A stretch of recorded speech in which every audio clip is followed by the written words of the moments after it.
ஒடுக்கப்பட்ட மக்களின் துயரம் போக்க இயக்கம் கட்டினால் மட்டும் போதாது, முழு அர்ப்பணிப்பும் வேண்டும் என உணர்ந்தார் திருமா.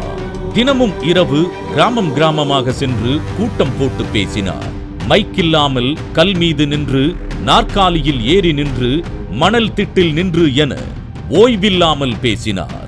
பாதிக்கப்பட்ட மக்களை அழைத்துக் கொண்டு காவல் நிலையம், மாவட்ட ஆட்சியர் அலுவலகம் செல்வது என்று மக்களுடன் துணை நின்றார். துண்டறிக்கை தயாரித்து தானே தெரு தெருவாக அலைந்து விநியோகித்தும், சுவரொட்டியை ஒட்டியும், தன் கைகளால் சுவர் விளம்பரம் எழுதியும் இயக்கத்தை வளர்த்தெடுத்தார். பூட்டிய இரும்பு கூட்டின் கதவு திறக்கப்பட்டது.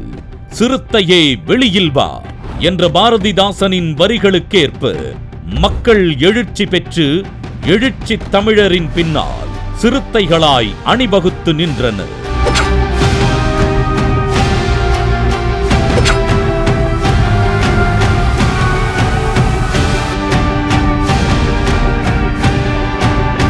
யார் எங்கு ஒடுக்கப்பட்டாலும் நீ தனியாளல்ல, ஒடுக்குமுறையை எதிர்க்க பெரிய சக்தியாக உனக்கு துணையாக நாங்கள் உள்ளோம் என முழங்கினார் திருமாவளவன்.